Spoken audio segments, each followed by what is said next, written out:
नमस्कार। आज शुणा महाभारत कथा द्वितीय भाग।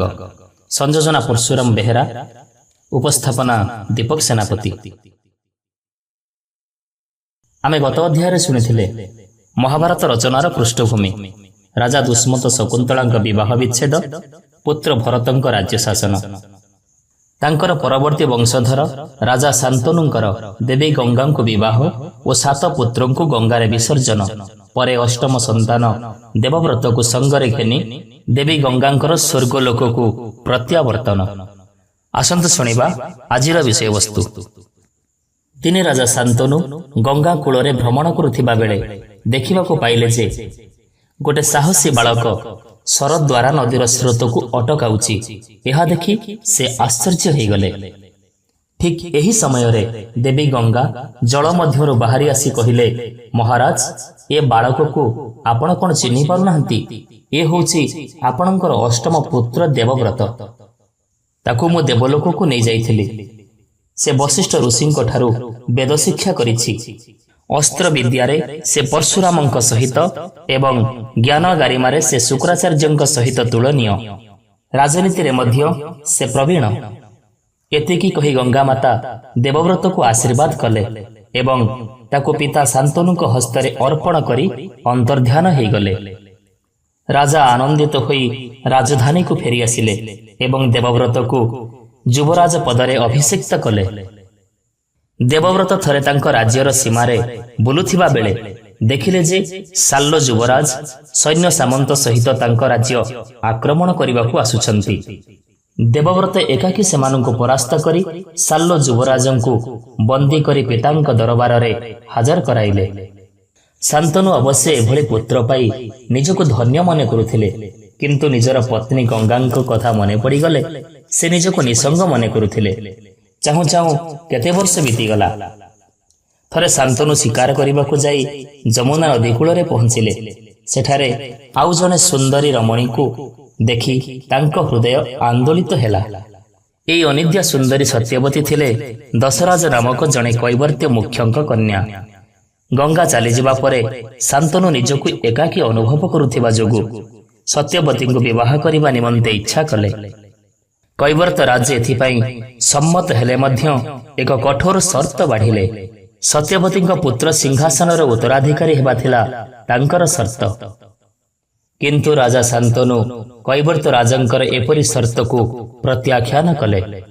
एहा परे पितांक नैराश्य भाव देखि देवव्रत व्यथित हेले। सारथींक ठारू पितांक मनस्तापर कारण जानिबा परे ताहा दूर करिबा पई दशराजंक निकटरे देवव्रत उपस्थित होई कहिले, हे कैवर्त राज, आपण राजांक सहित सत्यवती को विवाह करई दियंतु। मु कथा दउची जे सत्यवतींक संतान ही सिंहासन उत्तराधिकारी हेब। मु केबे सिंहासन पई दाबी करिबि नाही। देवव्रतंक पुत्र माने काळे सिंहासन दाबी करिबे बोली दशराज संदेह प्रकाश करिवारु देवव्रत कहिले, आपणक संदेह यथार्थ। सेथिपाई मु प्रतिज्ञा करुछि जे मु केबे हेले भी विवाह करिबे नाही एवं आजीवन ब्रह्मचारी होई रहिबे। दुई बाहु उपरकु टेकी एई कठोर प्रतिज्ञा करिबा समय रे चतुर्दिग भीष्म भीष्म भीष्म शब्दरे प्रतिध्वनित होई उठिला। सेहि दिन ठारू देवव्रत भीष्म नामरे परिचित हेले। एई परिस्थिति रे दशराज चकित होई उठिले। सत्यवती को भीष्मंक पिता शांतनुक सह विवाह देबा पई तांकर कौनसी आपत्ति रहिला नाही। एही परि कैवर्त राजंको संतुष्ट करी देवव्रत सत्यवती को रथरे बसाई राजप्रासाद को नहीं आसिले। शांतनु देखिले जे देवव्रत तांकर प्राणप्रिया सत्यवती को रथरे बसाई प्रासाद आड़कू आसुछंती। एहा देखि तांकर विषाद दूर हेला। से हर्षित हेले। सत्यवती को विवाह करी शांतनु बहुत आनंदित हेले। एहा परे से समस्तंक समक्षरे निज पुत्रर गुणगान करबाकू लागिले। किंतु सत्यवती तांको आगरे देवव्रत ओ तांको पितांक मध्यरे होइथिबा चुक्ति कथा शांतनु को कहिले। शांतनु किंतु निज पुत्रर पिता उद्देश्य रे एपरी स्वार्थ त्याग कथा सुनी स्तब्ध हेले, दुखरे भांगी पड़िले। शांतनु किछि दिन पर शांत हेले एवं साधारण रूपे जीवन यापन करबाकू लागिले। एहिपरि किछि काल बीतीगला। କାଳକ୍ରମେ ତାଙ୍କ ଔରସରୁ ସତ୍ୟବତୀଙ୍କର ଚିତ୍ରାଙ୍ଗଦ ଓ ବିଚିତ୍ର ବୀର୍ଯ୍ୟ ନାମକ ଦୁଇ ପୁତ୍ର ଜାତ ହେଲେ। ଶାନ୍ତନୁଙ୍କ ପରେ ତାଙ୍କ ଔରସରୁ ଜାତ ସତ୍ୟବତୀଙ୍କର ପୁତ୍ର ଚିତ୍ରାଙ୍ଗଦ ସିଂହାସନ ଆରୋହଣ କଲେ, କିନ୍ତୁ ସିଂହାସନ ଆରୋହଣର ମାତ୍ର ଅଳ୍ପ କେତେ ଦିନ ପରେ ଅସୁସ୍ଥ ହୋଇ ପ୍ରାଣତ୍ୟାଗ କଲେ। ତେଣୁ ତାଙ୍କ ଅନ୍ତେ ବିଚିତ୍ର ବୀର୍ଯ୍ୟ ସିଂହାସନରେ ଆରୂଢ଼ ହେଲେ, କିନ୍ତୁ ସେ ସେତେବେଳକୁ ସାବାଳକ ହୋଇନଥିଲେ। ବିଚିତ୍ର ବୀର୍ଯ୍ୟଙ୍କୁ ବିବାହ ବୟସ ହେବା ପରେ ଭୀଷ୍ମ କାଶୀରାଜଙ୍କ ସ୍ୱୟଂବର ସଭାରେ ସମସ୍ତ ରାଜାମାନଙ୍କୁ ପରାଜିତ କରି ବଳପୂର୍ବକ ତାଙ୍କର ତିନି କନ୍ୟାକୁ ଘେନି ଆସିଲେ। ହସ୍ତିନାପୁରରେ ପହଞ୍ଚି ବିବାହର ଆୟୋଜନ କରିବାକୁ ନିର୍ଦ୍ଦେଶ ଦେଲେ। ଏହି ତିନି ରାଜକନ୍ୟା ଥିଲେ ଅମ୍ବା, ଅମ୍ବିକା, ଅମ୍ବାଳିକା। ହସ୍ତିନାପୁରରେ ପହଞ୍ଚି ଅମ୍ବା ଭୀଷ୍ମକୁ କହିଲେ, ମୁଁ ସାଲ୍ଲ ଯୁବରାଜଙ୍କୁ ଭଲ ପାଏ ଏବଂ ତାଙ୍କୁ ହିଁ ବିବାହ କରିବାକୁ ଚାହେଁ। ଭୀଷ୍ମଙ୍କର ହୃଦୟ ବିଶାଳ ଥିଲା। ତାହାଛଡ଼ା ସେ ସତ୍ୟବତୀଙ୍କ ଦ୍ୱାରା ପ୍ରେରିତ ହୋଇ ଅମ୍ବାଙ୍କୁ ସାଲ୍ଲ ଯୁବରାଜଙ୍କ ନିକଟକୁ ପଠାଇ ଦେଇ ବିଚିତ୍ର ବୀର୍ଯ୍ୟଙ୍କ ସହିତ ଅମ୍ବିକା ଓ ଅମ୍ବାଳିକାଙ୍କ ବିବାହ କରାଇଦେଲେ। ବିବାହର 7 ବର୍ଷ ପରେ ଯକ୍ଷ୍ମା ରୋଗରେ ବିଚିତ୍ର ବୀର୍ଯ୍ୟ ପ୍ରାଣ ହରାଇଲେ। ତାଙ୍କର କୌଣସି ସନ୍ତାନ ନଥିଲେ। ଏ ପରିସ୍ଥିତିରେ ସତ୍ୟବତୀ ଚିନ୍ତିତା ହୋଇପଡ଼ିଲେ। ତାଙ୍କର ଭୟ ହେଲା ଯେ ହୁଏତ ଭରତ ବଂଶର ଏଇଠି ସମାପ୍ତି ଘଟିବ। ପ୍ରଥମେ ସେ ଭୀଷ୍ମଙ୍କୁ ସିଂହାସନ ଆରୋହଣ କରିବାକୁ ବହୁ ଅନୁରୋଧ କଲେ, କିନ୍ତୁ ଭୀଷ୍ମଙ୍କର ପ୍ରତିଜ୍ଞା ଥିଲା ଅଟଳ। ସେ ସତ୍ୟବତୀଙ୍କର ଅନୁରୋଧକୁ ରକ୍ଷା କରିଥାନ୍ତେ ବା କିପରି? ସେ ନିଜର ପ୍ରତିଜ୍ଞା ଭଙ୍ଗ କରି ନିଜର ନୈତିକତା ହରାଇବାକୁ ଆଦୌ ପ୍ରସ୍ତୁତ ନଥିଲେ। ତେଣୁ ସତ୍ୟବତୀ ଚିନ୍ତା କରି କରି ଶେଷକୁ ଏକ ଉପାୟ ଖୋଜି ବାହାର କଲେ। ସେ ତାଙ୍କର ପୁତ୍ର ଋଷି ବେଦବ୍ୟାସଙ୍କୁ ସ୍ମରଣ କଲେ।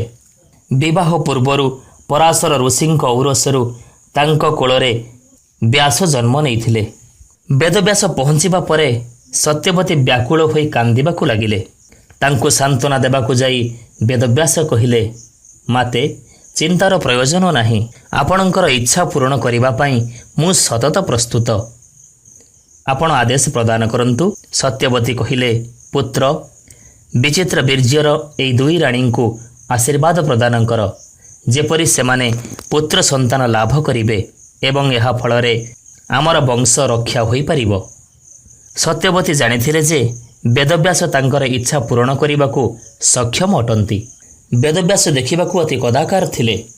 ମାତା ସତ୍ୟବତୀଙ୍କ ଠାରୁ ଅନୁମତି ନେଇ ସେ ରାଣୀ ଅମ୍ବିକାଙ୍କ ଶୟନ କକ୍ଷରେ ପ୍ରବେଶ କଲେ। ତାଙ୍କର କଦାକାର ରୂପ ଦେଖି ଅମ୍ବିକା ଘୃଣାରେ ଆଖି ବନ୍ଦ କରିଦେଲେ।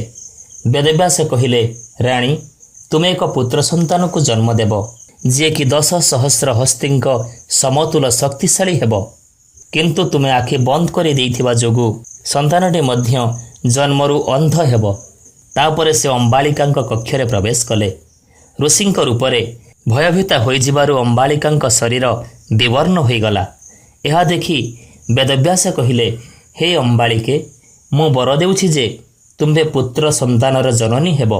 ମାତ୍ର ତୁମେ ମୋର ଉପସ୍ଥିତିରେ ଭୟଭୀତା ହୋଇ ପାଣ୍ଡୁର ବର୍ଣ୍ଣ ଧାରଣ କରିଥିବାରୁ ତୁମ ସନ୍ତାନର ଅବଶ୍ୟ ବର୍ଣ୍ଣ ପାଣ୍ଡୁର ହେବ।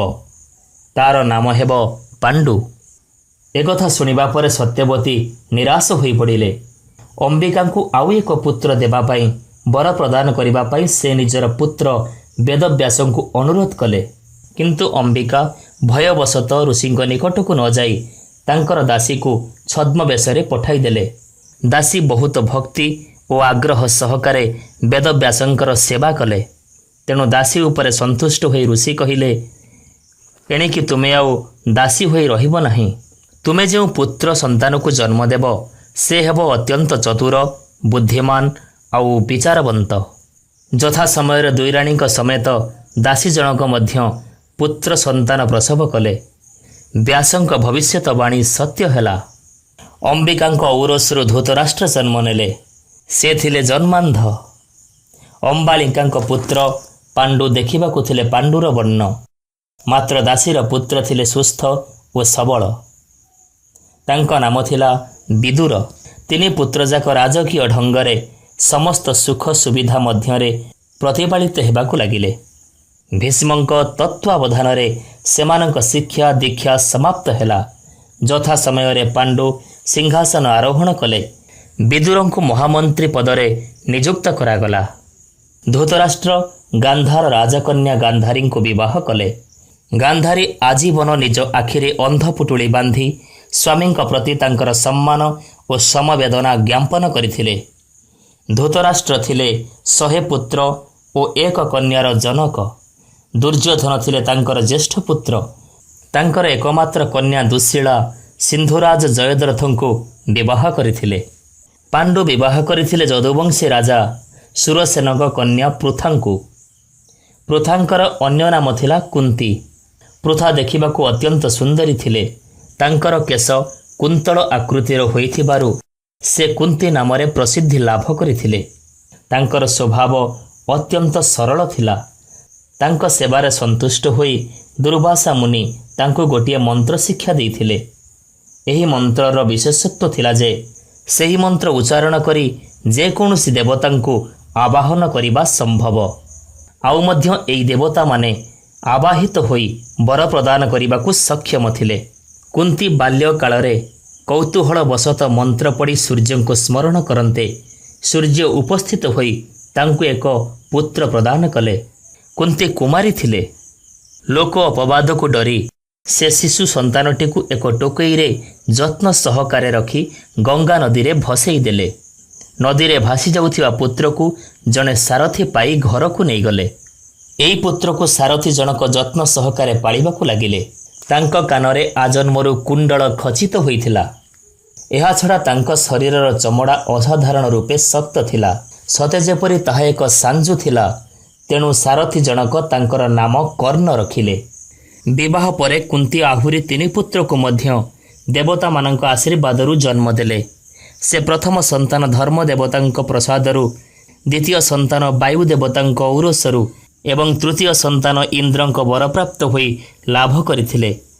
ସେମାନଙ୍କର ନାମ ଯଥାକ୍ରମେ ଯୁଧିଷ୍ଠିର, ଭୀମ ଓ ଅର୍ଜୁନ ଦିଆଗଲା। ଏହାଛଡ଼ା ପାଣ୍ଡୁ ମଦ୍ର ଦେଶର ରାଜକନ୍ୟା ମାଦ୍ରୀଙ୍କୁ ମଧ୍ୟ ବିବାହ କରିଥିଲେ। ତାଙ୍କ କୋଳରେ ନକୁଳ ଓ ସହଦେବ ନାମକ 2 ସନ୍ତାନ ଜାତ ହୋଇଥିଲେ। ଧୃତରାଷ୍ଟ୍ରଙ୍କ ପୁତ୍ରମାନେ କୌରବ ନାମରେ ଏବଂ ପାଣ୍ଡୁଙ୍କ ପୁତ୍ରମାନେ ପାଣ୍ଡବ ନାମରେ ପରିଚିତ ହେଲେ। ଏକ ଅଭିଶାପରୁ ମୁକ୍ତ ହେବା ପାଇଁ ପାଣ୍ଡୁ ବନବାସରେ ଥିବାବେଳେ ଧୃତରାଷ୍ଟ୍ର ରାଜ୍ୟ ଶାସନ କରୁଥିଲେ। ପାଣ୍ଡୁ ବନବାସରେ ଥିବା ସମୟରେ ସେ ଥରେ ଶିକାର ଉଦ୍ଦେଶ୍ୟରେ ବାହାରିଗଲେ। ସେହି ସମୟରେ ଜଣେ ଋଷି ସେହି ବାଟ ଦେଇ ନିଜ ପତ୍ନୀଙ୍କ ସହ ଯାଉଥିଲେ, କିନ୍ତୁ ଉଭୟ ମୃଗମୃଗୁଣୀ ରୂପରେ ରହି ରତି କ୍ରୀଡ଼ାରେ ମଗ୍ନ ହେଲେ। ଦୁର୍ଭାଗ୍ୟକୁ ସେହି ବ୍ରାହ୍ମଣଙ୍କ ଦେହରେ ତାଙ୍କର ଶରବିଦ୍ଧ ହେଲା। ବ୍ରାହ୍ମଣ ମରିବା ପୂର୍ବରୁ ତାଙ୍କୁ ଅଭିଶାପ ଦେଇ କହିଲେ, ହେ ନିଷ୍ଠୁର ରାଜା, ତୁ ତୋର ପତ୍ନୀଙ୍କ ନିକଟକୁ ଗଲା ମାତ୍ରକେ ନିଜର ପ୍ରାଣ ହରାଇବୁ।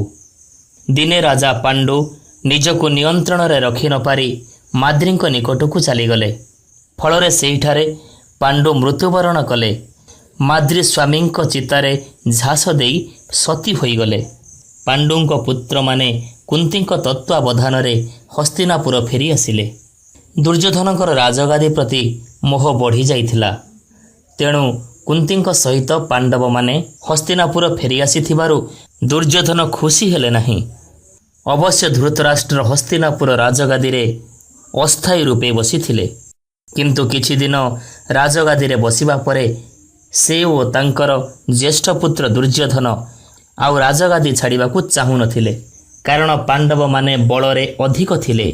ଭୀମ ସବୁ କୌରବ ଭାଇମାନଙ୍କ ଠାରୁ ବଳବାନ ଥିବାରୁ ଦୁର୍ଯ୍ୟୋଧନ ତାଙ୍କୁ ସବୁଠୁ ବେଶୀ ଘୃଣା କରୁଥିଲେ। ଭୀମଙ୍କୁ ମାରିଦେବା ପାଇଁ ଦୃଢ଼ ପ୍ରତିଜ୍ଞା କରି ଦୁର୍ଯ୍ୟୋଧନ ଦିନେ ଏକ ଉପାୟ ଚିନ୍ତା କଲେ। ଖାଇବା ପାଇଁ ଓ ନଦୀ କୂଳରେ ଖେଳିବା ପାଇଁ ସେ ପାଣ୍ଡବମାନଙ୍କୁ ନିମନ୍ତ୍ରଣ କଲେ। ଭୀମଙ୍କ ଖାଦ୍ୟରେ ସେ ବିଷ ମିଶାଇ ଦେଲେ।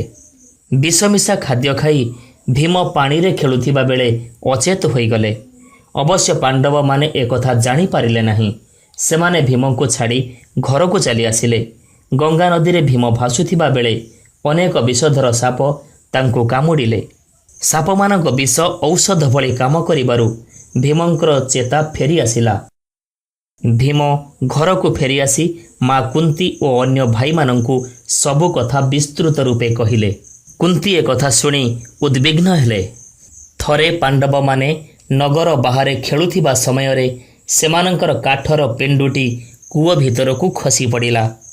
ସେମାନେ କିପରି ପେଣ୍ଡୁଟିକୁ କୂଅ ମଧ୍ୟରୁ ବାହାର କରିବେ ଚିନ୍ତା କରୁଥିବା ସମୟରେ ଅଗ୍ରଜ ଯୁଧିଷ୍ଠିରଙ୍କ ଆଙ୍ଗୁଠିରୁ ସ୍ୱର୍ଣ୍ଣ ମୁଦ୍ରିକାଟି କୂଅ ମଧ୍ୟକୁ ଖସି ପଡ଼ିଲା। କିପରି ପେଣ୍ଡୁ ଓ ମୁଦି ଉଦ୍ଧାର କରିବେ ପାଣ୍ଡବମାନେ ଚିନ୍ତା କରୁଥାନ୍ତି। ଏତିକିବେଳେ ଜଣେ ବ୍ରାହ୍ମଣ ସେଇ ବାଟ ଦେଇ ଆସିଲେ। ସେ ବ୍ରାହ୍ମଣଙ୍କର ମୁଖମଣ୍ଡଳରୁ ଏକ ଦିବ୍ୟ ଜ୍ୟୋତି ନିର୍ଗତ ହେଉଥାଏ। ଆଜି ପାଇଁ ମହାଭାରତ କଥାକୁ ଆମେ ଏଇଠି ରଖିବା। ପୁଣି ଆଗାମୀ ଅଧ୍ୟାୟରେ ଶୁଣିବା ଗୁରୁ ଦ୍ରୋଣାଚାର୍ଯ୍ୟଙ୍କର ଶସ୍ତ୍ର ଶିକ୍ଷାଦାନ, ଏକଲବ୍ୟ ଓ ରାଜପୁତ୍ରମାନଙ୍କର ଗୁରୁଦକ୍ଷିଣା ପ୍ରଦାନ ଏବଂ କୌରବ ପାଣ୍ଡବମାନଙ୍କ ସହିତ କର୍ଣ୍ଣଙ୍କର ଶସ୍ତ୍ର ବିଦ୍ୟା ପ୍ରଦର୍ଶନ। ନମସ୍କାର।